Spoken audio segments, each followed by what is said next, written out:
കർത്താവായ യേശുക്രിസ്തുവിന്റെ പരിശുദ്ധമായ നാമം വാഴ്ത്തപ്പെടുമാറാകട്ടെ.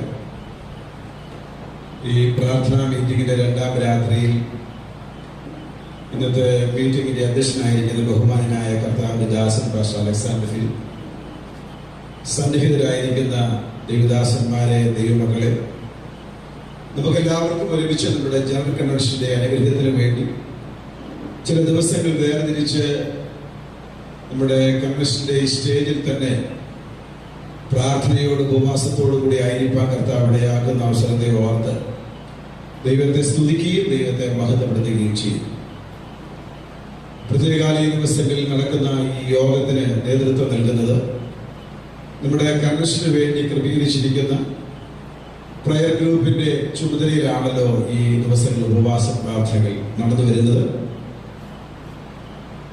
ഇന്ത്യയുടെ വിവിധ ഭാഗങ്ങളിലായി, നമ്മുടെ കേരള സംസ്ഥാനത്തിന്റെ വിവിധ ഭാഗങ്ങളിലായി ഈ പ്രാർത്ഥനകൾ ഏകീകരിച്ചു വരുന്ന കർത്താവിന്റെ ദാസൻ സജീവ് മാവേലിക്കരൻ അതോടൊപ്പം ഈ ദിവസങ്ങളിലെ പ്രാർത്ഥനയ്ക്ക് ആവശ്യമായ നിർദ്ദേശങ്ങൾ നൽകി തരികയും സാന്നിധ്യം കൊണ്ട് ഈ പ്രാർത്ഥനയെ പ്രോത്സാഹിപ്പിക്കുകയും ചെയ്യുന്ന നമ്മുടെ പ്രസ്ഥാനത്തിന്റെ ഏറ്റവും അനുഗ്രഹിക്കപ്പെട്ട സഭാ നേതൃത്വം, ശുശ്രൂഷകന്മാർ, ദൈവമക്കൾ, എല്ലാ പ്രിയപ്പെട്ടവരെ ഓർത്ത് ഞാൻ കർത്താവിനെ മഹത്വം കരയറ്റുകയാണ്.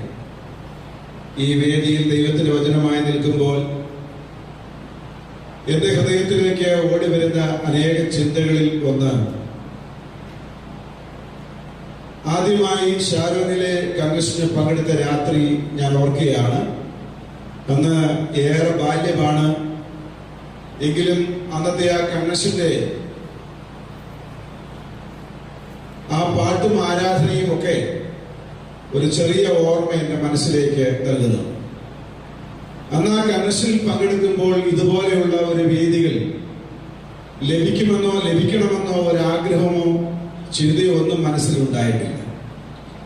കഴിഞ്ഞ 30-ൽ പരം വർഷങ്ങളായി ഈ ഫെലോഷിപ്പിലെ ശുശ്രൂഷകനായി വിവിധ സ്ഥലങ്ങളിൽ ശുശ്രൂഷിക്കുന്നതിന്റെ ഇടയിൽ നമ്മുടെ സഭയുടെ ഏറ്റവും പ്രധാനപ്പെട്ട ജനറൽ കൺവെൻഷൻ 3 പ്രാവശ്യം അതിന്റെ പ്രധാന വേദികളിൽ ദൈവത്തിന്റെ വചനം ശുശ്രൂഷിക്കുവാൻ വേണ്ടി സഭാ നേതൃത്വം എനിക്ക് അവസരങ്ങൾ ഒരുക്കിയിട്ടുണ്ട്. ഞാനത് വളരെ നിറഞ്ഞ ഹൃദയത്തോടുകൂടെയാണ് ഈ സമയം ഓർക്കുന്നത്. അങ്ങനെ ഒരുക്കപ്പെട്ട ആ നിമിഷങ്ങളാണ് ആത്മീയ ശുശ്രൂഷയിൽ പലയിടങ്ങളിൽ, പൊതുവേദികളിൽ ദൈവവചനം ശുശ്രൂഷിക്കുവാൻ ഇനി കാരണമായി തീർന്നിട്ടുള്ളത് എന്ന് ഈ സമയം നന്ദിയോടുകൂടെ ഞാൻ ഓർക്കുകയാണ്. വിലപ്പെട്ട ധാരാളം അവസരങ്ങളും സാഹചര്യങ്ങളും സാവകാശങ്ങളും ശുശ്രൂഷയോടുള്ള ബന്ധത്തിൽ ഫെലോഷിപ്പ് ഒരുക്കി തന്നതെല്ലാം നന്ദിയോടുകൂടെ ഓർക്കുന്നു. വിശേഷിച്ച് ഈ ദിവസം നടക്കുന്ന ഈ പ്രാർത്ഥനാ യോഗത്തിൽ ഒരു രാത്രിയിൽ ദൈവവചനം പ്രസംഗിക്കുവാനുള്ള അവസരം ഒരുക്കിയ ഈ പ്രാർത്ഥനയുടെ ഉത്തരവാദിത്തപ്പെട്ട എല്ലാ പ്രിയപ്പെട്ടവർക്കും യേശുക്രിസ്തുവിന്റെ നാമത്തിലുള്ള വന്ദനം അർപ്പിക്കുക. അധ്യക്ഷൻ ഓർമ്മിച്ചതുപോലെ ഇന്ന് ഈ മീറ്റിംഗിൽ ദൈവത്തിനെ ശുശ്രൂഷിക്കുവാൻ വേണ്ടി കടന്നു വന്നപ്പോൾ ഈ യോഗത്തിന്റെ അധ്യക്ഷനായിരിക്കുന്നത് കർത്തൃവേദിയിൽ ദീർഘനാളുകൾ രാപകലില്ലാതെ കേരളത്തിലും കേരളത്തിന് വെളിയിലും ഒരുമിച്ച് പ്രവർത്തിക്കുന്ന എബനേസർ ഗോസ്പൽ മിനിസ്ട്രിക്ക് നേതൃത്വം നൽകിയിരുന്ന ബഹുമാനപ്പെട്ട ദൈവദാസനാണ്. അതും എന്റെ ഹൃദയത്തിൽ ഏറെ ആനന്ദം നൽകുന്ന വസ്തുതയാണ്. കർത്താവ് ധാരാളമായി അനുഗ്രഹിക്കുമാറാകട്ടെ. അനുഗ്രഹിക്കപ്പെട്ട ആത്മീയ ഗാനങ്ങൾ പാടുവാൻ നമ്മുടെ യുവ സഹോദരന്മാരെ ദൈവം ബലപ്പെടുത്തുന്ന ഓർത്ത് ദൈവത്തെ സ്തുതിക്കുന്നു.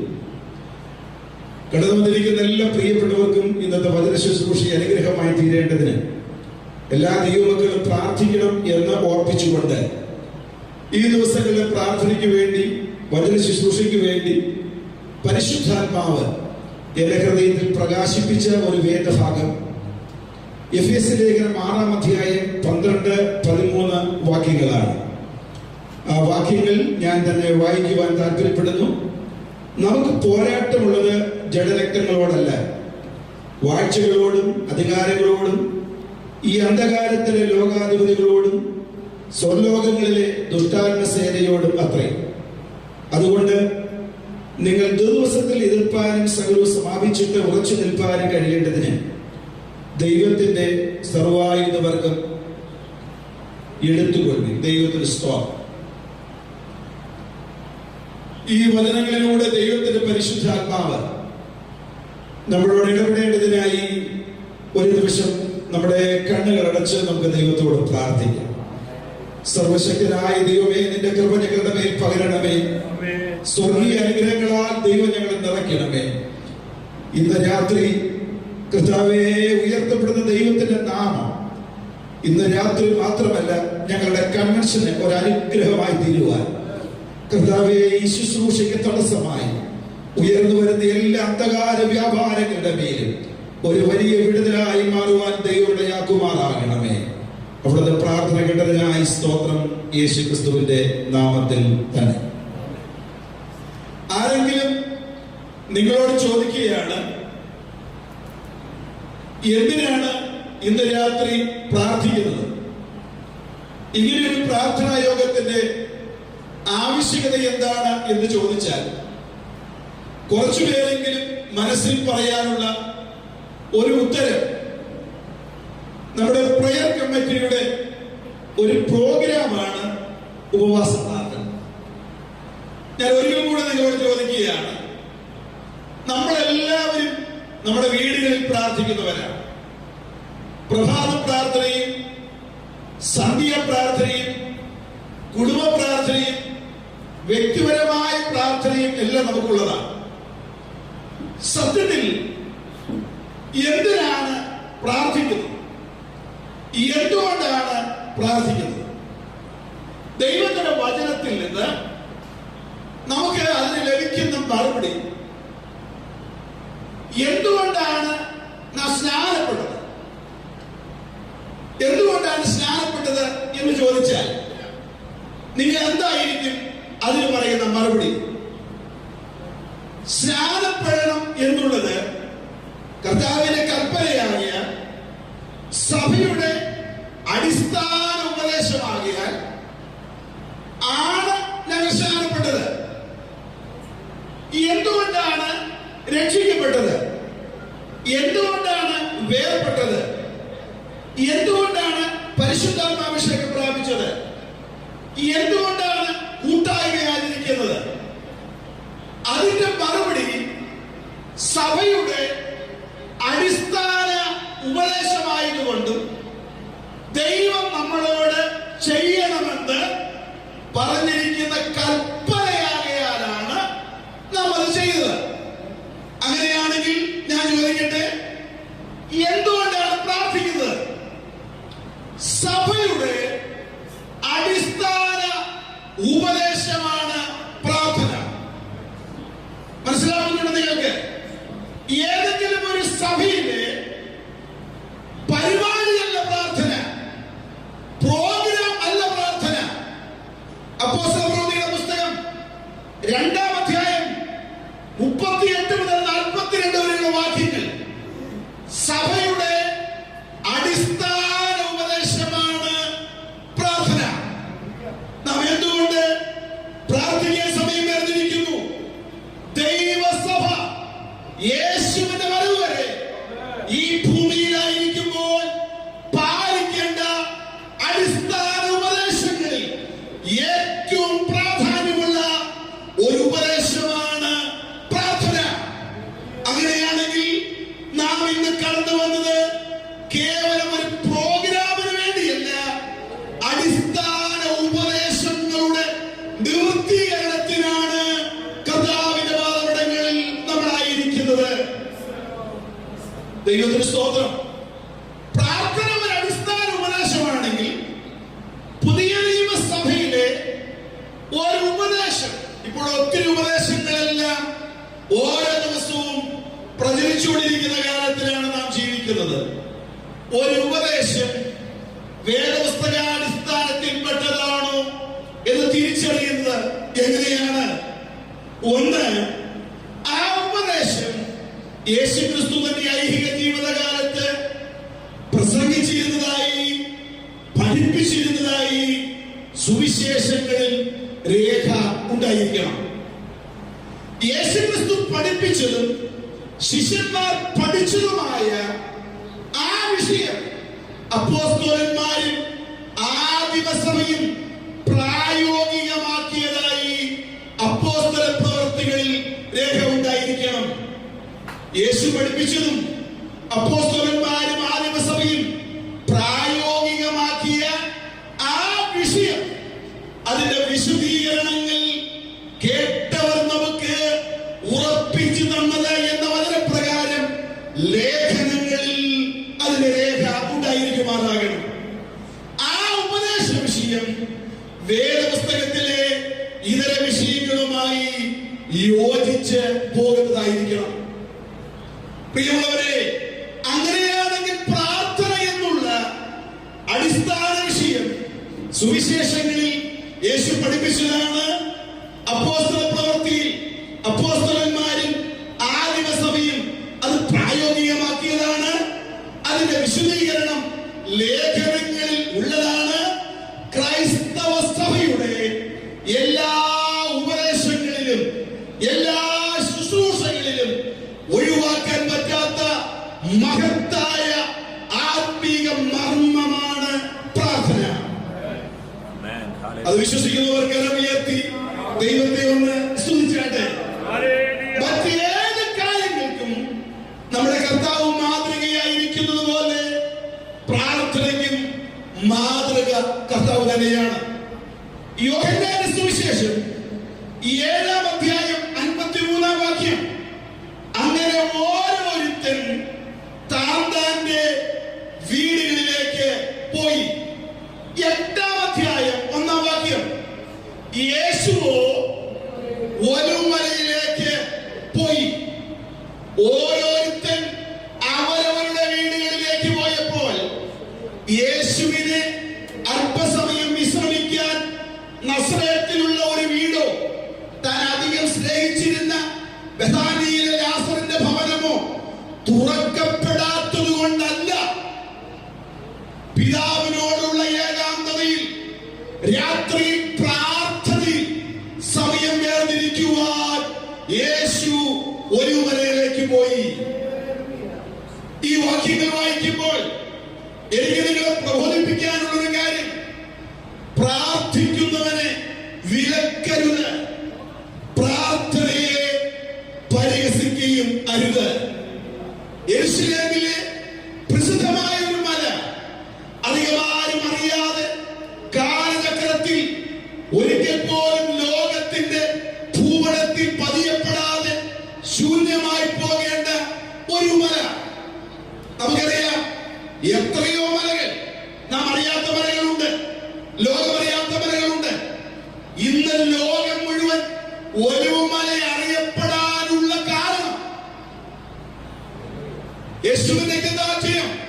എന്തുകൊണ്ടാണ് ഒലിവുമലയെ സുവിശേഷം എവിടെയെല്ലാം പ്രസംഗിക്കുന്നു അവിടെയെല്ലാം അറിയപ്പെടുവാൻ കാരണമായി മാറിയത്?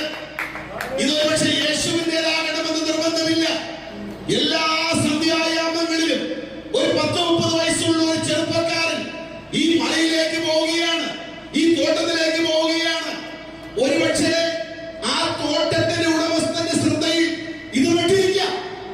പക്ഷെ ഒരിക്കൽ പോലും ആ ചെറുപ്പക്കാരൻ പ്രാർത്ഥിക്കുവാൻ വേണ്ടി പോകുന്നത് ആരും വിലക്കിയില്ല.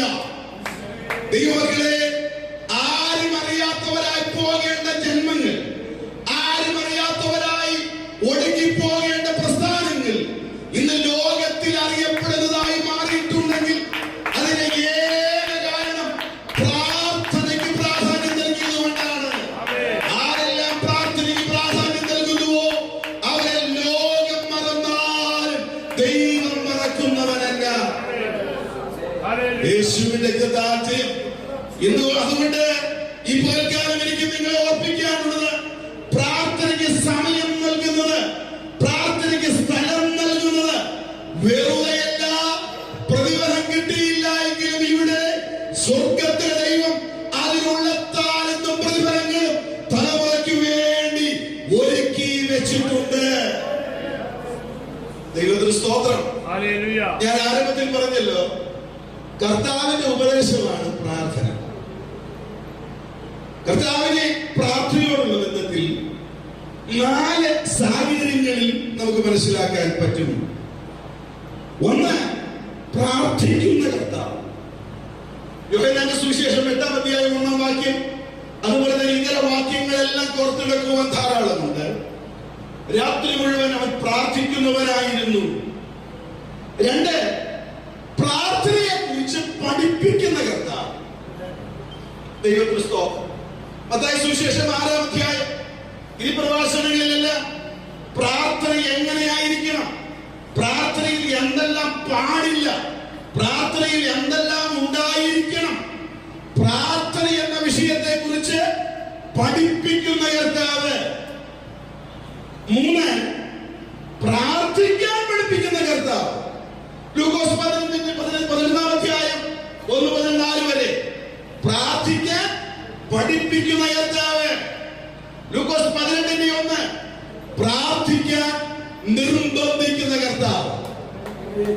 അപ്പൊ യേശു പ്രാർത്ഥന എന്ന ഉപദേശം നമുക്ക് തരുമ്പോൾ അവൻ പ്രാർത്ഥിക്കുന്ന കർത്താവാണ്, പ്രാർത്ഥനയെ പറ്റി പഠിപ്പിക്കുന്ന കർത്താവാണ്, പ്രാർത്ഥിക്കുവാൻ പഠിപ്പിക്കുന്ന കർത്താവാണ്, പ്രാർത്ഥിക്കുവാൻ നമ്മെ നിർബന്ധിക്കുന്നവരായ കർത്താവാണ്. യേശുവിന്റെ കൃതാർത്ഥ്യം. ഇത്രയും അടിസ്ഥാനപരമായ വിഷയങ്ങളെങ്കിലും പ്രാർത്ഥനയെ കുറിച്ച് നമ്മുടെ ഹൃദയത്തിൽ നല്ല അറിവ് നമുക്ക് ഉണ്ടായിരിക്കുമാറാണ്. ഇനി എന്തുകൊണ്ടാണ് നാം ഇതുപോലെ പ്രാർത്ഥന ക്രമീകരിച്ചത്? ഭവനങ്ങളിൽ നിന്ന് പ്രാർത്ഥിക്കാത്തത് കൊണ്ടല്ല. എന്തുകൊണ്ടാണ് നാം നിർബന്ധമായും പ്രാർത്ഥിക്കേണ്ടത്? ഈ വിഷയത്തിന് 1, 2, 3 പോയിന്റുകളിലൂടെ ദൈവവചനത്തിൽ നിന്ന് ചിന്തിച്ച് നമുക്ക് ഇന്നത്തെ യോഗ അവസാനിപ്പിക്കാം എന്നാണ് ഞാൻ ചിന്തിക്കുന്നത്. എന്തുകൊണ്ട് നാം പ്രാർത്ഥിക്കണം? നാം എന്താകണമോ അങ്ങനെയാകണമെങ്കിൽ പ്രാർത്ഥിച്ച മതിയാകും. നാം എന്താകണമോ എന്ന് ദൈവം നമ്മെ കുറിച്ച് ആഗ്രഹിക്കുന്നുവോ അതുപോലെ നാം ആയിത്തീരണമെങ്കിൽ നാം പ്രാർത്ഥിച്ചേ മതിയാവുകയുള്ളൂ. ഒരിക്കൽ യേശു ഒരു അത്തിവൃക്ഷത്തെ കണ്ടു. അത്തിവൃക്ഷത്തിൽ നിറയെ ഇലകൾ ഉണ്ടായിരുന്നു. ആ സമയം ഫലം ഉണ്ടാകുവാൻ സാധ്യതയുള്ള സമയമല്ല. എങ്കിലും ആ അത്തിവൃക്ഷത്തിന്റെ നിൽപ്പ് കണ്ടാൽ ഫലമുള്ളതുപോലെ തോന്നും. ഫലമുള്ളതുപോലെ ദൂരമേ നിൽക്കുന്ന കാഴ്ചക്കാരനെ ആകർഷിക്കത്തക്കവണ്ണം ആ വൃക്ഷം ഇലകളാൽ നിബിഡിതമായിരിക്കുകയാണ്. എന്നാൽ അടുത്തു വന്നപ്പോഴാണ് മനസ്സിലായത് ഇലയല്ലാതെ ഫലം ഇല്ല. ദൈവത്തിന് സ്തോത്രം. പ്രിയമുള്ളവരെ, ആത്മീക ജീവിതവും നാം ഒരുക്കുന്ന ശുശ്രൂഷാവേദികൾ ഫലപ്രാപ്തിയാണെന്ന് മറ്റുള്ളവർക്ക് തോന്നത്തക്കവണ്ണമുള്ള പ്രകടനങ്ങളായി മാറാതെ ദൂരെ നിന്ന് ആകർഷിക്കപ്പെട്ട് അടുത്തു വരുന്നവന്റെ വിശപ്പ് മാറ്റുന്ന അവസ്ഥകളായി മാറുമാറാകണം. കർത്താവ് അടുത്തു വന്നപ്പോൾ ആ പ്രകടനങ്ങൾക്കനുസരിച്ചുള്ള ഫലം കാണാതെ വന്നപ്പോൾ അതിനെ ശാസിച്ചു. ദൈവത്തിന് സ്തോത്രം. യേശു ഒരിക്കൽ ദൈവാലയത്തിലേക്ക് പോവുകയാണ്. ജാതികൾക്ക് വേണ്ടി ക്രമീകരിച്ചിരിക്കുന്ന പ്രാകാരത്തിലേക്ക് ചെല്ലുമ്പോൾ വിദൂരങ്ങളിൽ നിന്ന് ആരാധനയ്ക്ക് വരുന്ന ആളുകൾക്ക് യാഗാർപ്പണത്തിനു വേണ്ടിയുള്ള ധാരാളം യാഗവസ്തുക്കൾ മേശപ്പുറത്തെല്ലാം ക്രമീകരിച്ചു വച്ചിരിക്കുകയാണ്. ഈ യാഗാർപ്പണത്തിനുള്ള വസ്തുക്കൾ വാങ്ങിച്ച് ആലയത്തിനകത്ത് യാഗമർപ്പിച്ച് തൃപ്തിയോടെ പോകാമെന്ന് വിചാരിച്ചപ്പോഴാണ് അടുത്തു വന്നവന് മനസ്സിലായത് ഇതൊരു ചൂഷണ സമ്പ്രദായമാണെന്ന് മനസ്സിലായത്. കർത്താവ് അക്കച്ചവടത്തെ അവിടെ ശാസിച്ചു. ആ മേശകളെ അതിന്റെ അടിസ്ഥാനം വരെ ഇളക്കിക്കളഞ്ഞു. യേശുവിന്റെ കൃതാർത്ഥ്യം. ദൂരെ നിന്ന് കണ്ട് ആകർഷിക്കപ്പെട്ട് അടുത്തു വന്നപ്പോൾ ഫലമില്ലാത്തതിനെ യേശു ശാസിച്ചു. ദൂരെ നിന്ന് കണ്ട്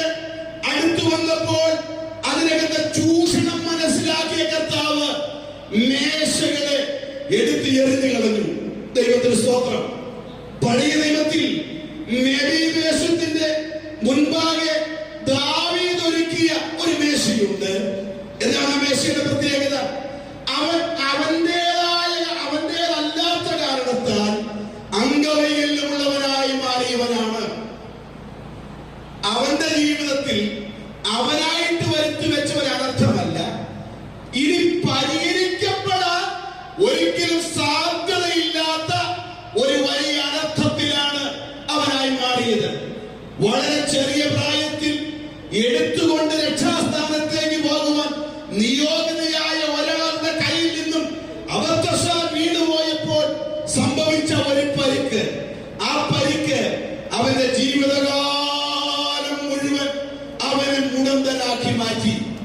ഇനി പിറന്നത് രാജകൊട്ടാരത്തിലാണെങ്കിലും അവന്റെ വിദ്യാഭ്യാസം എത്ര ഉന്നതമാണെങ്കിലും അവൻ അറിയപ്പെടുന്നത് മുടന്തനായവൻ എന്ന പേരിലാണ്. ദാവീദ് ചെയ്ത കാര്യം എന്താണെന്നറിയാമോ? അവന്റെ ആർക്കും പരിഹരിക്കപ്പെടാൻ നിവൃത്തിയില്ലാത്ത ആ ബലഹീനാവസ്ഥ ആരും കാണാതെ വേണം അവന്റെ മുൻപാകെ ഒരു മേശ ക്രമീകരിച്ചു വെച്ചു. മുടന്തനായ ഒരാൾ ഭക്ഷണത്തിന് വേണ്ടി മേശപ്പുറത്തിരുന്നാൽ ആ സദ്യയിലേക്ക് വരുന്ന ഒരു മനുഷ്യൻ പോലും അവന്റെ മുടന്ത് കാണുകയും. മനസ്സിലാകുന്നുണ്ടോ പ്രിയമുള്ളവരെ?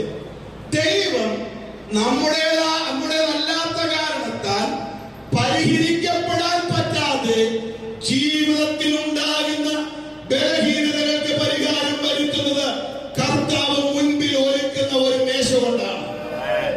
യേശുവിന്റെ ഗതാഗതം ഇന്ന് പകൽക്കാലം മാതാപിതാക്കൾക്കോ സൗകര്യങ്ങൾക്കോ വിദ്യാഭ്യാസത്തിനോ പരിഹാരം നൽകുവാൻ കഴിയാത്ത 1000 ബലഹീനതകളുമായി ശാരോന്റെ ജനറൽ കൺവെൻഷനിൽ ഓടി വരുന്ന പ്രിയപ്പെട്ടവർക്ക് ഇവിടെ നിന്ന് എന്തെങ്കിലും ലഭിക്കണം. എന്താണ് അവർക്ക് ലഭിക്കേണ്ടത്? അവരുടെ ജീവിത പ്രശ്നങ്ങളെ എന്നേക്കുമായി പരിഹരിക്കുന്ന, ഇനി ആരും മുടന്തരെന്ന് വിളിച്ച് സമൂഹത്തെ ആക്ഷേപിക്കുവാൻ വകയില്ലാത്തതുപോലെ ഒരു മേശ അവർക്ക് ഒരുക്കപ്പെടുന്ന ദിവസങ്ങളായി മാറണം. യേശുവിന്റെ കൃതാർത്ഥിയം. ഞാൻ ഓർക്കുകയാണ്, നമ്മുടെ യോഗങ്ങളിൽ സ്തോത്രം, നമ്മുടെ ഈ ജനറൽ കൺവെൻഷന്റെ അനുഗ്രഹത്തിന് വേണ്ടി പ്രത്യേകിച്ച് പബ്ലിസിറ്റി ഒത്തിരി കാര്യങ്ങൾ നാം ചെയ്തിട്ടുണ്ട്. ഇതെല്ലാം കേട്ട് വടക്കിൽ നിന്നും തെക്കിൽ നിന്നും പടിഞ്ഞാറിൽ നിന്നും കിഴക്കിൽ നിന്നും ധാരാളം ആളുകൾ വരുന്നവർ ഈ ഗ്രൗണ്ടിൽ വന്നിട്ട് നിരാശരായി മടങ്ങരുത്. എത്ര പേരത് വിശ്വസിക്കുന്നുണ്ട്? അതിനകത്ത് മുടന്തന്മാർ കാണും, അതിനകത്ത് ചെകിടന്മാർ കാണും. പരിഹരിക്കുവാൻ നിവൃത്തിയില്ലാത്ത ഹൃദയവേദനയോട് വരുന്ന 1000 ഈ ഗ്രൗണ്ടിൽ കടന്നു വരുമ്പോൾ ഇവിടെ നടക്കുന്ന ആത്മീക ശുശ്രൂഷ അത്തിമരത്തിന്റെ ചുവട്ടിൽ വന്ന കർത്താവിനെ പോലെയാകാതെ, ആരെത്ര ചൂഷണ മനോഭാവം പോലെയാകാതെ, സ്തോത്രമല്ലിയ ഒരുവന്റെ അപമാനം മാറ്റുവാൻ ദാവീദ് ഒരുക്കിയ മേശയെ പോലെയായി ഇവിടെ നിന്ന് മടങ്ങി പോകുമ്പോൾ ജീവിതത്തിൽ രക്ഷയില്ല എന്ന് ചിന്തിച്ച, വിടലില്ല എന്ന് ചിന്തിച്ച, പരിഹാരമില്ല എന്ന് ചിന്തിച്ച ആ വിഷയത്തിന്റെ മോചനം ആയുസ് മുഴുവൻ നീണ്ടു നിൽക്കുന്ന ഒരു നന്മയായി മാറണം. അതാണ് ദൈവം നമ്മുടെ കൺവെൻഷനെ കുറിച്ച് ആഗ്രഹിക്കുന്നത്. ഒരു വിദേശ രാജ്യത്ത് ഒരു ഭാര്യയും ഭർത്താവും ഒരു വാഹനത്തിൽ യാത്ര ചെയ്യുമ്പോൾ അവരുടെ വിവാഹത്തിന് ശേഷം അവരാദ്യമായി ഒരു സ്ഥലം സന്ദർശിക്കുവാൻ വേണ്ടി പോവുകയാണ്. അവർ സഞ്ചരിച്ചിരുന്ന വാഹനത്തിന് ഒരു കേട് സംഭവിച്ചു, ഒരു അപകടമുണ്ടായി. ആ സഹോദരി ചില പരിക്കുകളോടുകൂടെ റോട്ടിൽ വീഴുവാനിടയായിത്തീർന്നു. ഈ ഭർത്താവ് എവിടെയാണ് ഇവിടെ ചികിത്സിക്കേണ്ടത്? അവിടെ താങ്ങി പിടിച്ച് ആ വാഹനം ഉപേക്ഷിച്ച് ഒരാശുപത്രി അന്വേഷിച്ച് പോകുന്ന കൂട്ടത്തിലാണ് അദ്ദേഹം ഒരു ബോർഡ് കണ്ടു. ഒരു മനോഹരമായ ബംഗ്ലാവ്, അതിന്റെ ഗേറ്റിൽ ഒരു വലിയ ബോർഡ്, അവിടെ എഴുതിയിരിക്കുകയാണ് ഡോക്ടർ. അതിനുശേഷം ആ ആളുടെ പേര് എഴുതിയിട്ടുണ്ട്. അത് കണ്ടതോടുകൂടെ തന്റെ പ്രശ്നത്തിന് പരിഹാരമായി എന്ന് ചിന്തിച്ച് ചിന്തിച്ച് എന്റെ സഹധർമ്മിണിയെ ഈ വേദനയുടെയും പരിക്കുകളുടെയും മധ്യത്തിൽ വിദഗ്ധനായ ഒരു ഡോക്ടറെ ഏൽപ്പിക്കാൻ കഴിഞ്ഞല്ലോ എന്ന് ചിന്തിച്ച് ഗേറ്റിൽ തള്ളി തുറന്ന് അവൾ വളരെ വേഗം അവിടേക്ക് ചെന്നപ്പോൾ ഏതാണ്ട് 75 വയസ്സ് പ്രായമുള്ള ഒരു മനുഷ്യൻ ഇറങ്ങി വന്നു. ഈ ചോരയൊലിഞ്ഞ ശരീരവുമായി നിൽക്കുന്ന സഹോദരിയുമായി എന്തിനാണ് ഇവിടെ വന്നത് എന്ന് ചോദിച്ചപ്പോൾ ഈ ചെറുപ്പക്കാരൻ പറഞ്ഞു, ഞാൻ അവിടെ ഒരു ബോർഡ് കണ്ടു, ആ ബോർഡിൽ നിന്നൊരു കാര്യം മനസ്സിലാക്കി, ഇവിടെ ഒരു ഡോക്ടറുണ്ട്, എന്റെ പ്രിയതമയ്ക്ക് ശാരീരികമായ ഒരു വിടുതലിന് വേണ്ടി ആ ഡോക്ടറുടെ കയ്യിൽ എന്തെങ്കിലും കാണും എന്ന പ്രതീക്ഷയോടെയാണ് വന്നത്. അപ്പോൾ അദ്ദേഹം പറഞ്ഞു, ആ ബോർഡിൽ എഴുതിയിരിക്കുന്ന വസ്തുത സത്യമാണ്, ഞാനൊരു ഡോക്ടറാണ്, എന്നാൽ കഴിഞ്ഞ 30 വർഷമായി ഞാൻ ഡോക്ടർ എന്നുള്ള ആ കാര്യം ചെയ്യുന്നില്ല. മനസ്സിലാകുന്നുണ്ടോ?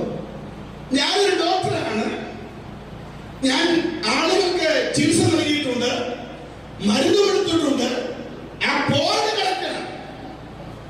പക്ഷെ ആ ബോർഡിൽ എഴുതിയിരിക്കുന്നത് പോലെയുള്ള കാര്യങ്ങൾ 30 വർഷമായി ഇപ്പോൾ ഈ ബംഗ്ലാവിൽ നടക്കുന്നില്ല. നിരാശനായ മനുഷ്യൻ പറഞ്ഞത്, ഒന്നുകിൽ നീ മാറണം, അല്ലെങ്കിൽ നിന്റെ വീടിന്റെ മുന്നിലും ബോർഡ് മാറ്റണം. മനസ്സിലായവർക്കായിട്ട് ദൈവത്തെ സ്തുതിക്കുന്നു. എല്ലാവരും മൗനമായിരിക്കുകയാണല്ലോ. യേശുവിനെ രക്തത്താൽ ചെയ്യും. നമ്മുടെ ആത്മീയ കൂട്ടങ്ങളിൽ നിന്ന് ഓടിക്കൂടുന്നവർ പ്രതീക്ഷിക്കുന്ന ചില വസ്തുതകളുണ്ട്. അത് നൽകാൻ എനിക്കും നിങ്ങൾക്കുമാകണം. ഒന്നുകിൽ നമ്മൾ മാറണം, അല്ലെങ്കിൽ നമ്മുടെ ബോർഡുകൾ മാറ്റുമാറാകണം. ഈ ദിവസങ്ങൾ എന്തിനു വേണ്ടി സമയം വേർതിരിച്ച് പ്രാർത്ഥിക്കുന്നു, ഈ ദിവസങ്ങൾ എന്തിനു വേണ്ടി ഉപവസിക്കുന്നു? ഒരൊറ്റ ലക്ഷ്യം മാത്രമേ ഉള്ളൂ. ശാരോന്റെ കോമ്പൗണ്ടിൽ വരുന്നവർ, ശാരോന്റെ കോമ്പൗണ്ടിൽ വരുന്നവർ തുടങ്ങിയ കാലത്ത് ഉപവാസ പ്രാർത്ഥന അതൊരു വിടുതലോടുകൂടിയാണ് ഇത് ആരംഭിച്ചതെങ്കിൽ അത് തുടർമാനമായി ആവർത്തിക്കപ്പെടുന്ന ഒരാത്മാവിന്റെ അഭിഷേകം ഈ വേദിയിൽ ഉണ്ടാകുമാറാകണം. അത് വിശ്വസിക്കുന്നവർ ദൈവത്തെ ഒന്ന് സ്തുതിച്ചാട്ടെ, അതിനുവേണ്ടി പ്രാർത്ഥിക്കുന്നവർ ദൈവത്തെ ഒന്ന് സ്തുതിച്ചാട്ടെ. എന്തുകൊണ്ട് ഞാനും നിങ്ങളും പ്രാർത്ഥിക്കണം? നാം ആരായിരിക്കണമോ അങ്ങനെയാകണമെങ്കിൽ പ്രാർത്ഥിച്ചേ മതിയാവുക ഉള്ളൂ. വായിച്ച വേദഭാഗം, നിങ്ങൾക്ക് പോരാട്ടമുള്ളത് ജഡരക്തങ്ങളോട് അല്ല. ഈ പ്രഭാഷണത്തിൽ ആത്മീക പോരാട്ടത്തെ കുറിച്ച് തന്നെയാണ് ഞാൻ സംസാരിക്കുവാൻ വേണ്ടി താല്പര്യപ്പെടുന്നത്. സ്തോത്രം. പ്രാർത്ഥന ഒരു പോരാട്ടമാണ്. പ്രാർത്ഥിക്കുന്നവൻ കളിക്കളത്തിലല്ല, അവൻ പടക്കളത്തിലാണ്. നമുക്ക് പോരാട്ടമുള്ളത് ജഡരക്തങ്ങളോടുമല്ല. സ്തോത്രം. എന്നാൽ രണ്ടാമത്തെ വിഷയം, പോരാടുന്നവൻ വേണ്ടുവണ്ണം പോരാടണമെങ്കിൽ പ്രാർത്ഥിക്കണം. പോരാടണമെങ്കിൽ വേണ്ടുവണ്ണം പോരാടണം. സ്തോത്രം. ദൈവകൃപയിൽ ആശ്രയിച്ച് ആത്മീയ പോരാട്ടം എങ്ങനെ നടത്തണം, അത് അതുപോലെ ചെയ്തെങ്കിൽ മാത്രമേ അതിനൊരു വിടുതൽ ഉണ്ടാവുകയുള്ളൂ. ചട്ടപ്രകാരമല്ലാത്ത പോരാട്ടങ്ങൾ പ്രഹസനങ്ങളാണ്. ചട്ടപ്രകാരം പോരാടണമെങ്കിൽ വചനമറിഞ്ഞിരിക്കണം, ശക്തിയേറിയ പ്രാർത്ഥന മുഴങ്ങുമാറാകണം. പഴയ നിയമത്തിലെ ഒരു സംഭവം, നിങ്ങൾക്ക് പരിചയമുള്ള ഒരു സംഭവം, ദാവീദും ഗോലിയാത്തും തമ്മിലുള്ള യുദ്ധമുഖം. 1 ശമൂവേലിന്റെ പുസ്തകം 17-ാം അധ്യായം നമുക്ക് വളരെ ബാല്യം മുതൽ നാം പഠിച്ചിട്ടുള്ള വേദഭാഗമാണ്. ഈ 17-ാം അധ്യായത്തിൽ 4-ാം വാക്യം, ഇസ്രായേൽ ജനത്തെ വെല്ലുവിളിക്കുന്ന ഗോലിയാത്ത്, അവന്റെ ഉയരം 6 മുഴം. ദൈവത്തിന്റെ സ്തോത്രം. ഒരു ചാൻ ഏതാണ്ട് 9 അടിയിലധികം ഉയരമുള്ള ഒരു അജാനുബാഹുവായ മനുഷ്യൻ. ഇവൻ എല്ലാ ദിവസവും ഇറങ്ങി വന്ന് ഇസ്രായേലിന്റെ ദൈവത്തെയും ഇസ്രായേൽ ജനത്തെയും വെല്ലുവിളിക്കുകയാണ്. പടയ്ക്ക് വേണ്ടി പുറപ്പെടേണ്ടവൻ കൊട്ടാരത്തിനകത്ത് പട നയിക്കേണ്ട പടനായകന്മാരും പട്ട വെല്ലുവിളിയുടെ മുൻപാകെ ഭയപ്പെട്ട് പിന്മാറുന്ന ദിവസങ്ങൾ. ദൈവത്തിന് സ്തോത്രം. അത് പിന്മാറാനുള്ള ഒന്നാമത്തെ കാരണം ഈ അജാലബാഹുവായ മനുഷ്യൻ, ഒരാളടി പൊക്കമുള്ള ആള് തന്നെ നമ്മുടെ നാട്ടിൽ ഒരു നല്ല ഒത്ത വണ്ണവും ഒത്ത ഉയരവും ഉള്ള ഒരാളാണ്. അത് 9 അധികമായി കഴിഞ്ഞാലും ഒന്ന് ഭാവന കേട്ട് നോക്കി. ചരിത്രത്തിൽ റോബർട്ട് വാഡ്ലോ എന്ന് പറയപ്പെടുന്ന ഒരാളെ കുറിച്ച് പറയുന്നു. അദ്ദേഹം അമേരിക്കയിലെ ഇല്ലിനോയി പാർട്ടിയുടെ മനുഷ്യനാണ്. ഇന്ന് വരെ ലോക ചരിത്രത്തിൽ ഏറ്റവും കൂടുതൽ ഉയരം അദ്ദേഹത്തിനായിരുന്നു എന്നാണ് പറയുന്നത്.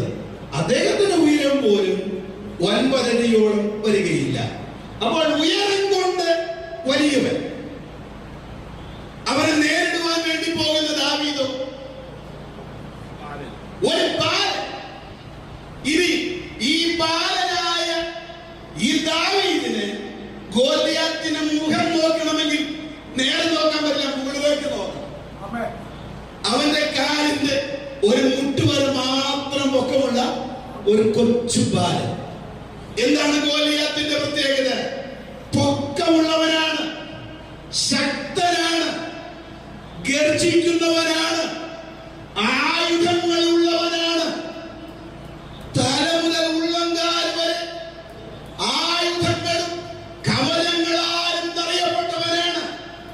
ഇവന്റെ അടുത്ത് വരുവാൻ ഒരുത്തിനും പറ്റുകയില്ല. ദൈവത്തിന്റെ സ്തോത്രം. ഇനി ഇവന്റെ അടുത്തേക്ക് വരുന്ന ദാവീദിനെ നോക്കുക. പൊക്കമില്ല, കവചങ്ങളില്ല, ആയുധങ്ങളില്ല, ഗർജിക്കാനുള്ള ആരോഗ്യവും. ദൈവത്തിന്റെ സ്തോത്രം. ഗോലിയാത്ത് ഗർജിക്കുന്നവരാണ്. അവന്റെ ഗർജനം കേൾക്കുമ്പോൾ തന്നെ ഇസ്രായേൽ പട വിറയ്ക്കും. പക്ഷേ ദാവീദിന് ഗർജിക്കാനുള്ള ആരോഗ്യമില്ല. നമുക്ക് ദാവീദിനോട് ചോദിക്കാം, ദാവീദ് ഇത്ര പൊക്കമുള്ളവരെ നേരിടുവാൻ ഈ പൊക്കം കുറഞ്ഞ് നീ പോകുമ്പോൾ നിന്റെ പൊക്കക്കുറവ് ഒരു പരാജയ കാരണമല്ലേ? അപ്പോൾ ദാവീദ് നമ്മളോട് പറയും, എന്റെ പൊക്കം സൈന്യങ്ങളുടെ യഹോവയായ ദൈവം.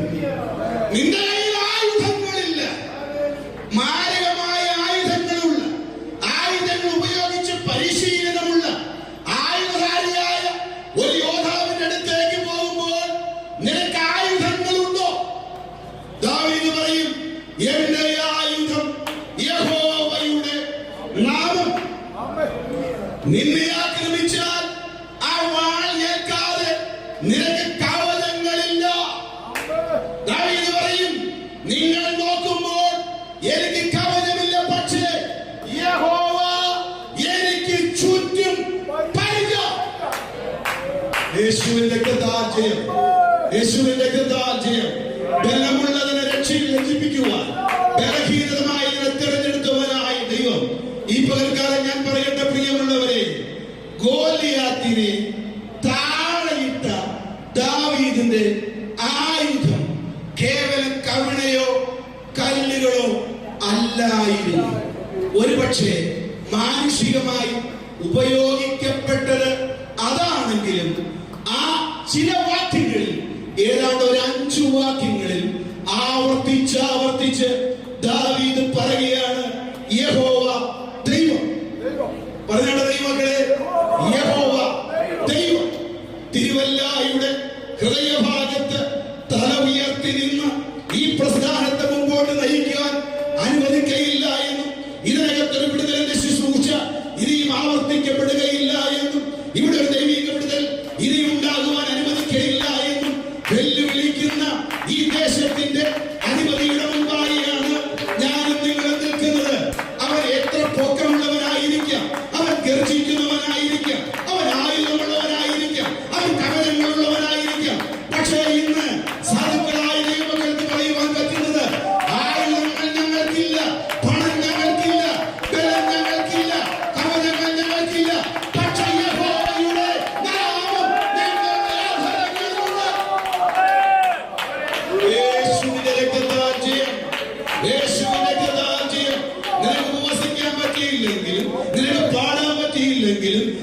പ്രസംഗിക്കാൻ പറ്റിയില്ലെങ്കിലും ദൈവാത്മാവിൽ ഞാൻ പറയുകയാണ്, ഈ കൺവെൻഷൻ നടക്കുന്ന വേദികളിലൂടെ അങ്ങോട്ടും ഇങ്ങോട്ടും നടന്ന് തരങ്ങും വിലങ്ങും നടന്ന് യേശുവിന്റെ നാമം മാത്രം ഉച്ചരിക്കുക, യേശുവിന്റെ നാമം മാത്രം ഉച്ചരിക്കുക, പിതാവായി ദൈവത്തിന്റെ നാമം മാത്രം ഉച്ചരിക്കുക, യഹോവയായ ദൈവത്താൽ അത്ഭുത കാണുകൾ പ്രതീക്ഷിക്കുക. സ്തോത്രം, ഹല്ലേലൂയ. ആയുധമില്ലാത്തവരെ കൊണ്ട്, ഉയരമില്ലാത്തവരെ കൊണ്ട്, അവതരില്ലാത്തവരെ കൊണ്ട്, ആ ഒരൊറ്റ നാമം കൊണ്ട് അത്ഭുതം പ്രവർത്തിച്ചവൻ നമുക്ക് വേണ്ടി അത്ഭുതം ചെയ്യും. ആരും അടക്കി വെക്കരുത്. ഇന്ന് പകൽക്കാലം ദൈവാത്മാ പറയുകയാണ്, നീ ഹോളിൽ നടന്നുകൊണ്ട്, ഈ ഗ്രൗണ്ടിൽ നടന്നുകൊണ്ട്, അല്ലെങ്കിൽ തലങ്ങും വിലങ്ങും നടന്ന് ദൈവത്തെ മാത്രം വിളിക്കുക. പണമില്ലെങ്കിലും, ആൾബലമില്ലെങ്കിലും, ആയുധമില്ലെങ്കിലും, കവചമില്ലെങ്കിലും, സ്വന്തം ഏത് ഫെലിസ്ത്യരെയും ജയിക്കുവാൻ തക്കവണ്ണം യഹോവയുടെ നാമം ഇന്ന് പകൽക്കാലം നമ്മുടെ മധ്യത്തിലുണ്ട്. യേശുവിന്റെ നാമത്തിൽ ചെയ്യാം, യേശുവിന്റെ നാമത്തിൽ ചെയ്യാം. ആയുധങ്ങളെക്കാൾ വലുതാണ് ദൈവം എന്ന ഒറ്റ വാക്ക്. സ്തോത്രം. കവചങ്ങളെക്കാൾ വലുതാണ് യഹോവ എന്ന ഒറ്റ വാക്ക്. ഞാൻ വിശ്വസിക്കുന്ന പ്രിയമുള്ളവരെ, കുറച്ചു പേരെങ്കിലും ഈ ഗ്രൗണ്ടിലൂടെ, ആളുകൾ തിങ്ങി നിറഞ്ഞിരിക്കുന്ന ഈ ഗ്രൗണ്ടിലൂടെ, രോഗികൾ തിങ്ങി നിറഞ്ഞിരിക്കുന്ന ഈ ഗ്രൗണ്ടിലൂടെ, നിരാശയോടെ വന്നിരിക്കുന്ന ആളുകൾ നിറച്ചു നിൽക്കുന്ന ഈ ഗ്രൗണ്ടിലൂടെ, അഭിഷേകന്മാർ വചന ശുശ്രൂഷിക്കുന്ന വേദിയിലൂടെ വെറുതെ നടന്ന് ദൈവമേ ദൈവമേ ദൈവമേ എന്ന് മാത്രം പറയാൻ തയ്യാറായാൽ, തിരുവല്ല പട്ടണത്തിൽ തല ഉയർത്തി നിൽക്കുന്ന അന്ധകാര വ്യാപാരത്തെ തിരുവല്ലായുടെ കുടികുത്തി വാഴുന്ന എല്ലാ ജാതിയെ പോലെയാണവേ, എല്ലാ ദേശാധിപതി ശക്തി അതെത്ര വലുതാണെങ്കിലും യേശുവിന്റെ നാമത്തിൽ അത് താഴെ വീഴുന്ന കാഴ്ച കാണുവാൻ ദൈവം നമ്മെ ബലപ്പെടുത്തും. അത് വിശ്വസിക്കുന്നവർ ദൈവത്തോടെ സ്തുതിച്ചു. ഇന്ന് പകൽക്കാലം എനിക്ക് നിങ്ങളോട് പറയാനുള്ളത്, ദൈവത്തിന്റെ നാമം വിളിച്ചു പറഞ്ഞ് അങ്ങോട്ടും ഇങ്ങോട്ടും നടക്കും. ദൈവത്തിന്റെ നാമം വിളിച്ചു പറഞ്ഞ് അങ്ങോട്ടും ഇങ്ങോട്ടും നടക്കുക. 3, എന്തുകൊണ്ട് പ്രാർത്ഥിക്കണം? മൂന്നാമത്തെ കാര്യം, നാം ഒരു ലക്ഷ്യത്തിലേക്ക് നീങ്ങുന്നവരാണ്. ഈ ഉപവാസ പ്രാർത്ഥനയ്ക്ക് ഒരു ലക്ഷ്യം, യേശുവിന്റെ നാമത്തിൽ. ആ ലക്ഷ്യത്തിൽ നിന്ന് നമ്മെ പിന്തിരിപ്പിക്കുന്ന ശത്രുവിനെ തിരിച്ചറിയാൻ പ്രാർത്ഥന. വെറുതെ പ്രാർത്ഥിക്കല്ല, വെറുതെ വെച്ച പ്രാർത്ഥനയുമല്ല. ഇതിനൊരു ലക്ഷ്യമുണ്ട്, ഇതിനൊരു ലക്ഷ്യമുണ്ട്. അത് 1-ാം തീയതി മുതൽ ഇവിടെ കാണണം. സ്തോത്രം. അവസാന സമയമാകുമ്പോൾ സ്തോത്രം, പ്രതീക്ഷ നഷ്ടപ്പെട്ട, പരിഹരിക്കപ്പെടാൻ പറ്റാത്ത ബേബി ഗോശത്തുമാരുടെ മുൻപിൽ ചില മേശകൾ ഒരുക്കപ്പെടണം. യുദ്ധകളത്തിലേക്ക് ദാവീദ് വന്ന് യുദ്ധം ചെയ്യാൻ വേണ്ടി വന്നതല്ല, സഹോദരന്മാർക്ക് ആഹാരം കൊണ്ട് വന്നതാണ്. അവൾ വരുമ്പോഴാണ് ഈ സേനയുടെ പിന്മാറ്റവും ഗോലിയാത്തിന്റെ ഗർജനവും ഇവരുടെ ഈ ഉയർന്ന തലയെടുപ്പുള്ള ആഹാരഭംഗി, അവരുടെ കവചങ്ങളും ആയുധങ്ങളും ഒക്കെ കണ്ടത്. അപ്പോഴാണ് ദാവീദിന് തോന്നിയത്, ഒരുത്തനെങ്കിലും വേണ്ടേ ഇവരെ എതിർക്കാൻ, ഒരുത്തനെങ്കിലും. തടിയുള്ളവരും തടിമിടുക്കുള്ളവരും എല്ലാം അഭ്യാസമുള്ളവരും ഹല്ലേലൂയ എല്ലാം ഓടി ഒളിച്ചിരിക്കുകയാണ്. അങ്ങനെ ദാവീദ് അതിനുവേണ്ടി ഇറങ്ങിത്തിരിക്കുമ്പോൾ അവരാദ്യമുണ്ടായ പ്രതിസന്ധി എന്നറിയാം. സ്വന്തം കുടുംബത്തിൽ നിന്ന് മൂത്ത ഒരുത്തനുണ്ട്, തലമുതിർന്നവൻ. അവന്റെ പേര് ഏലിയാവ്. അവൻ ചോദിക്കുകയാണ്, നിന്റെ അഹങ്കാരം പണ്ടേ നിങ്ങൾക്ക് അറിയാം, നീ എന്തിനാ വന്നേന്ന് അറിയാം, നീ യുദ്ധം കാണാൻ വേണ്ടി വന്നവനാണ്. സ്തോത്രം. ഇവിടെ വേദപുസ്തകത്തിൽ ആ ഭാഗം ദൈവത്തിന് തിരിച്ചറിയുക. ദാവീദ് ചേട്ടനോട് തർക്കിക്കാൻ നിന്നില്ല. സ്തോത്രം. എന്തിനാണ്? ഇവിടെ ദൈവത്തിന്റെ വചനത്തിൽ ഗോലിയാത്തിനും ദാവീദിനും മാത്രമേ ഈ യുദ്ധത്തിൽ റോളുള്ളൂ. പിന്നെ ഇടയ്ക്ക് കയറി വലിഞ്ഞു കയറി വന്ന് ഈ ചേട്ടന്റെ റോൾ എന്താണെന്നറിയാവോ? ഇവിടെ ദാവീദ് ഒരു ലക്ഷ്യത്തിലേക്ക് നീങ്ങുമ്പോൾ സ്വന്തം കുടുംബത്തിൽ നിന്ന് നിരാശയുടെ വാക്കുകൾ കൊണ്ടുവന്ന്, കളിയാക്കലിന്റെ വാക്കുകൾ കൊണ്ടുവന്ന് ശാസ്ത്രത്തിന് വാക്കുകൾ കൊണ്ടുവന്ന് അവനെ ഏർപ്പെട്ടിരിക്കുന്ന ആ നല്ല യുദ്ധസേവയിൽ നിന്ന് അവനെ പുറകോട്ട് വലിക്കുക. യേശുവിന്റെ ഇവിടെ നാം ശ്രദ്ധിക്കേണ്ട ഒരു കാര്യം, നമ്മുടെ സഭയിൽ ഇങ്ങനെയുള്ള ചേട്ടന്മാര് കാണും, നമ്മുടെ കുടുംബത്തിൽ ഇങ്ങനെയുള്ള ചേട്ടന്മാര് കാണും. അവരോട് തർക്കിച്ച്, അവരോട് സംസാരിച്ച്, സ്തോത്രം, കൃപ നഷ്ടപ്പെടുത്തരുത്. ആ ആത്മീയ തലത്തിലേക്ക് വരണമെങ്കിൽ നാം പ്രാർത്ഥിക്കണം. ഇവിടെ ദാവീദ് ചെയ്തത് കൂടുതലൊന്നും സംസാരിക്കാൻ നിന്നില്ല. ഞാനായിരുന്നുവെങ്കിൽ എന്റെ ചേട്ടനോട് ഞാൻ പറയുമായിരുന്നു, നിവരെ നിന്ന് നടുനിവർത്തി തല ഉയർത്തി പറയുമായിരുന്നു, ഞാൻ ഇത്രയും നാളുകൊണ്ട് ചെയ്തതൊക്കെ നിനക്കറിയാൻ പാടില്ലെങ്കിൽ ഞാൻ ഓരോന്നോടും പറഞ്ഞു തരാം. പക്ഷെ ദാവീദ് എന്താ ചെയ്തെന്നറിയാവോ? ഞാൻ ഇപ്പോൾ എന്തു ചെയ്തു? നീ ഇത്രയും ചൂടാവാ, ഇത്രയും ദേഷ്യപ്പെടാം, ഇത്രയും സംസാരിക്കണം. ഞാൻ എന്താ ചെയ്തത്? ഇനി നീ എന്താ ചെയ്തതെന്ന് നീ അല്ല പറയേണ്ടത്. ആര് പറയണം? പറഞ്ഞാട്ടെ. നമ്മൾ സാധാരണ ചെയ്യണ കാര്യം എന്താണ്? നമ്മൾ എന്താ ചെയ്തതെന്ന് നമ്മൾ എന്ത് ചെയ്യും? നമ്മൾ പറയും. നമ്മൾ എന്ത് ചെയ്തു? നമ്മളല്ല പറയേണ്ടത്. ആര് പറയണം? അവര് പറയണം. ദൈവത്തിന് സ്തോത്രം. അവരോട് തർക്കിച്ചു നിൽക്കാൻ ദാവീദ് മെനക്കെട്ടില്ല. ഇനി ഞാൻ ഒന്ന് രണ്ട് വാക്കുകൾ പറഞ്ഞ് ഞാൻ എന്റെ വാക്കുകളുടെ അവസാനിപ്പിക്കുകയാണ്. ചേട്ടന്റെ ഭീഷണി കേട്ട് ചേട്ടനോട് തർക്കിച്ച്, നീ വരുന്ന വിശ്വാസം അല്ലെങ്കിൽ അപ്പനോട് ചോദിച്ച്, ഒരു കാര്യം ചെയ്യ്, നിനക്കെ കൊണ്ടത് ഇഡലി സാമ്പാറിന് അതങ്ങ് എടുത്തിട്ട് സഞ്ചി അങ്ങേര് ഞാൻ എന്റെ വീട്ടിലേക്ക് പൊക്കോളാം എന്നൊക്കെ പറഞ്ഞ് ദാവീദ് തിരിച്ചു പോയിരുന്നെങ്കിൽ, ഈ ചേട്ടൻ പറയുന്ന കേട്ട് ദാവീദ് ഒരു കാലി സഞ്ചി പിടിച്ച് അപ്പന്റെ വീട്ടിലേക്ക് തിരിച്ചു പോയിരുന്നെങ്കിലോ? പറഞ്ഞാട്ടെ, എന്ത് സംഭവിക്കുമായിരുന്നു? ദാവീദിന് എന്ത് സംഭവിക്കുമായിരുന്നു? ദാവീദിനെ ഭീഷണിപ്പെടുത്തിയ ചേട്ടൻ എന്ത് സംഭവിക്കും?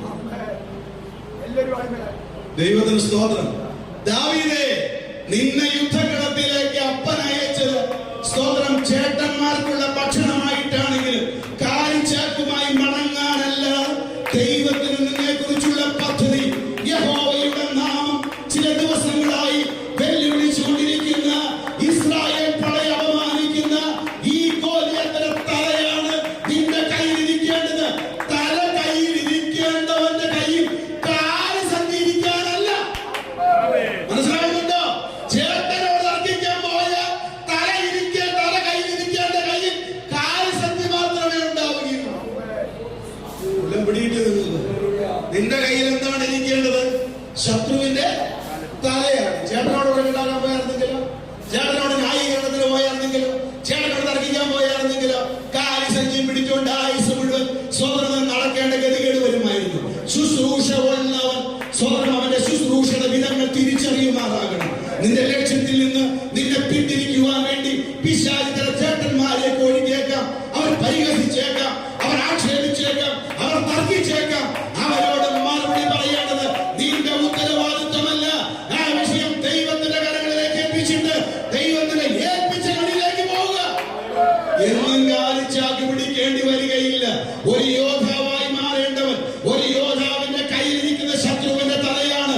അത് നിന്റെ കയ്യിൽ ഇരിക്കണമെങ്കിൽ അല്ലെങ്കിൽ നീ തർക്കങ്ങൾ നിർത്തണം. ദാവീദ് ഒരക്ഷരം പോലും പറയാൻ പറ്റും. ഇനി ഈ ചേട്ടന്റെ വർത്തമാനം കേട്ട് ദാവീദ് മടങ്ങിപ്പോയിരുന്നെങ്കിൽ ചേട്ടന്റെ ഗതി എന്താവാം? യുദ്ധകളത്തിൽ നിന്ന് ദാവീദ് തിരിച്ചു വരുന്ന വരവ് നിങ്ങളൊന്ന് നോക്കുകയും, അവൻ ബാലനാണെങ്കിലും ഒരു യോദ്ധാവിന്റെ തലമുടി കുത്തെ പിടിച്ച് വലിച്ചെടുക്കാനുള്ള ആരോഗ്യമില്ലാത്തവൻ അവനെങ്ങനെ മടങ്ങി വരുന്നത്? എങ്ങനെ മടങ്ങി വരുന്നത്? പറഞ്ഞിട്ടെങ്കിൽ എല്ലാവരും എന്താണ് അവൻ എങ്ങനെ മടങ്ങി വരുന്നത്? ഗോലിയാത്തിന്റെ തലയും പിടിച്ചുകൊണ്ടല്ലേ വരുന്നത്. ശരിയല്ലേ? അങ്ങനെ തന്നെയല്ലേ ബൈബിൾ പറയുന്നത്. ദൈവത്തിന് സ്തോത്രം. ഈ ചേട്ടന്റെ ശാസ്ത്രം കേട്ട് ഈ ചേട്ടന്റെ വർത്താനം പറഞ്ഞ് ഈ ചേട്ടനോട് തർക്കിക്കാൻ വേണ്ടി നടന്നാണെങ്കിൽ സ്തോത്രം, ഇതിന് പകരമായി അവിടെ എന്ത് സംഭവിക്കുമായിരുന്നു? എന്ത് സംഭവിക്കായിരുന്നു? ഈ തർക്കിച്ച ചേട്ടനുണ്ടല്ലോ, ആ ചേട്ടന്റെ തല ഗോലിയാത്തുണ്ടോ? മനസ്സിലാവുന്നുണ്ടോ? മനസ്സിലായോ? ചേട്ടന്റെ തല ആരുണ്ടോ? ഗോലിയാത്തും ഉണ്ടാവുമായിരുന്നു. അവൻ എന്നും വെല്ലുവിളിക്കൊന്നുമില്ല. കുറച്ച് കഴിയുമ്പോ അവനിങ്ങോട്ട് ഇറങ്ങും. എത്ര ഒളിച്ചാലും അവന്റെ തലയെ കൊണ്ട് പോകും. ദൈവത്തിന് സ്തോത്രം. ഇന്ന് പകൽക്കാലം നമ്മുടെ ശുശ്രൂഷയെ കുറിച്ച് നമുക്ക് നല്ല നിയോഗം ഉണ്ടായിരിക്കുമാറാകണം. സ്തോത്രം ഹല്ലേലൂയ. നാം എന്തിനു വേണ്ടിയാണ് നിൽക്കുന്നത്, എന്താണ് നമ്മുടെ ലക്ഷ്യം, ആ ലക്ഷ്യത്തിൽ നിന്ന് പിന്തിരിപ്പിക്കുന്ന ശക്തികളെ ഇന്ന് രാത്രി തിരിച്ച് അറിയുക. എന്റെ പ്രഭാഷണത്തിന് ഞാനിവിടെ അവസാനം കുറിക്കുമ്പോൾ ഞാൻ നിങ്ങളോടൊരു കാര്യം പറയാൻ താല്പര്യപ്പെടുന്നു. പ്രിയമുള്ളവരെ, നാം നയിക്കുന്ന പണം കൊണ്ടുള്ള പണിയല്ല, ആൾബലം കൊണ്ടുള്ള പണിയല്ല, അഭിഷേകം കൊണ്ടുള്ള പണി. പണം കൊണ്ട് തിരുവല്ലായി ആദിവസിച്ചിരിക്കുന്ന ദേശത്തെ ജയിക്കാൻ നമുക്ക് പറ്റില്ല. പക്ഷെ നമുക്ക് യേശുവിന്റെ നാമത്താൽ പറ്റും. സ്തോത്രം. ബില്ലി ഗ്രഹാം എന്ന് പറയുന്നത് ദേവദാസൻ അദ്ദേഹത്തിന്റെ ഒരു പുസ്തകത്തിൽ എഴുതിയ വളരെ പഴക്കം ചെന്ന ഒരനുഭവം പറഞ്ഞ് ആരാധിച്ച് നമ്മൾ അവസാനിപ്പിക്കും. അനേക വർഷങ്ങൾക്ക് മുമ്പ് ചൈനയിൽ ഒരു മഹാസംഭവം ഉണ്ടായി. അവിടെ ഒരു പ്രദേശം ഏതാണ്ട് 90ഓളം വരുന്ന ഒരു സഹോദരിമാരുടെ കൂട്ടം, അവരെല്ലാം അവിവാഹിതരാണ്. ഏതാണ്ട് 85 വയസ്സ് വരുന്ന ഒരു അമ്മച്ചിയാണ് ആ ഗ്രൂപ്പിന്റെ ലീഡർ. അവരിങ്ങനെ എല്ലാ ദിവസവും കുറച്ചുപേര് ഉപവസിക്കും, കുറച്ചുപേരെ ട്രാക്ട് കൊടുക്കും, കുറച്ചുപേര് ഭക്ഷണം വയ്ക്കും, കുറച്ചുപേര് പ്രാർത്ഥിക്കും. പല ജോലികളാണ്. ഓരോ ടീം വേർതിരിച്ചു. അപ്പൊ ഇന്ന് ഭക്ഷണം വയ്ക്കുന്നവർ നാളെ പരസ്യോധന പോകണം, നാളെ പരസ്യോധന പോകുന്നത് അതിന്റെ പിറ്റേ ദിവസം കിച്ചണിൽ പോകണം. അപ്പോൾ ഇവരുടെ ഈ പ്രവർത്തനത്തിന് ഒത്തിരി എതിർപ്പുകളുണ്ട്. അവരുടെ ഭക്ഷണം തടഞ്ഞു, അവരുടെ ആശ്രമം ആക്രമിച്ചു, അവരെ ദേഹോപദ്രവം ചെയ്തു. പക്ഷെ അവർ തളർന്നുപോയില്ല. തളർന്നു പോകാതിരുന്നപ്പോൾ ആ ദേശത്തിന്റെ അന്ധകാര ശക്തി ഒരു കാര്യം മനസ്സിലാക്കി: ഇവരെ ഉപദ്രവം കൊണ്ട് തടയാൻ പറ്റില്ല, പണി കൊണ്ട് തടയാൻ പറ്റില്ല. പിന്നെ എങ്ങനെ ഇവരെ തടയാം? ഒരു ദിവസം, ഒരു തിങ്കളാഴ്ച ദിവസം രാവിലെ 30ഓളം സഹോദരിമാർ ട്രാക്റ്റുമായി ഗ്രാമങ്ങളിലേക്ക് പോയി. അരമണിക്കൂറിനുള്ളിൽ ശാരീരിക ക്ഷീണത്താൽ അവരെല്ലാം തിരിച്ചു. അന്നേ ദിവസം വിളയുന്ന സഹോദരിമാരും, കിച്ചണിൽ ജോലി ചെയ്യുന്ന സഹോദരിമാരും, വസ്ത്രം കഴുകുന്ന സഹോദരിമാരും, പ്രാർത്ഥിക്കുന്ന സഹോദരിമാരും എല്ലാവരും ക്ഷീണിതരായി പോകുന്നു. എല്ലാവരും വന്ന് അമ്മച്ചിയോട് പറഞ്ഞു: അമ്മച്ചി എന്താണെന്ന് അറിയാൻ പാടില്ല, ഭയങ്കര നടുവേദന, തലവേദന, പനി, ഞങ്ങളെ കൊണ്ടൊന്നും പറ്റുന്നില്ല. ഈ അമ്മച്ചി 85 വയസ്സുള്ള ഈ അമ്മച്ചി ദൈവസന്നിധിയിൽ പ്രാർത്ഥിച്ചു. ഈ അമ്മച്ചി പറഞ്ഞൊരു കാര്യം ചെയ്യും, ഇന്ന് ആരും ഒരു ജോലി ചെയ്യണം. അവർക്ക് ഭയങ്കര സന്തോഷമായി. അമ്മച്ചി പറഞ്ഞു: എല്ലാവരും പ്രയർ ഹോളിൽ വരാം. പ്രയർ ഹോളിൽ വന്ന് എല്ലാവരും ഇരുന്നപ്പോ നമ്മുടെയൊക്കെ ഈ സഭകളില് ഈ ഭിത്തിചാരിയിരിക്കുന്ന ചില കക്ഷികളുണ്ടല്ലോ, ഭിത്തിചാരിയിരിക്കുന്നത് പ്രായം എന്തൊക്കെയാണ്. അപ്പൊ എല്ലാവരും ഇങ്ങനെ ഭിത്തിചാരിയിരിക്കാൻ തുടങ്ങിയപ്പോ അമ്മച്ചി പറഞ്ഞു: ആര് ഭിത്തിചാരിയിരിക്കുന്നില്ല, നിങ്ങളെല്ലാം മധ്യഭാഗത്ത്. എന്നിട്ട് അമ്മച്ചി പറഞ്ഞു: കിടക്കേണ്ടവർക്ക് കിടക്കാം, ഉറങ്ങേണ്ടവർക്ക് ഉറങ്ങാം, കിടക്കേണ്ടവർക്ക് കിടക്കാം, ഉറങ്ങേണ്ടവർക്ക്. കേട്ട പാതി കേൾക്കേണ്ടാത്ത പാതി. ഈ സഹോദരിമാരെല്ലാം കിടന്നങ്ങ് ഉറങ്ങുന്നു. അപ്പോ ആരോഗ്യമുള്ളതും രോഗമില്ലാത്തവർ അമ്മച്ചിക്ക് മാത്രമേ. അമ്മ ചെയ്ത കാര്യം ഈ കിടന്നുറങ്ങുന്ന സഹോദരിമാരോട്: നിങ്ങളാരും മതിലിനോട് ചേർന്നിരിക്കരുത്, അടുക്കിടന്നുറങ്ങിയോ. പ്രാർത്ഥിച്ചപ്പോൾ അമ്മച്ചിക്ക് ദൈവാത്മാവ് ഒരു വെളിപ്പാട് കൊടുത്തു.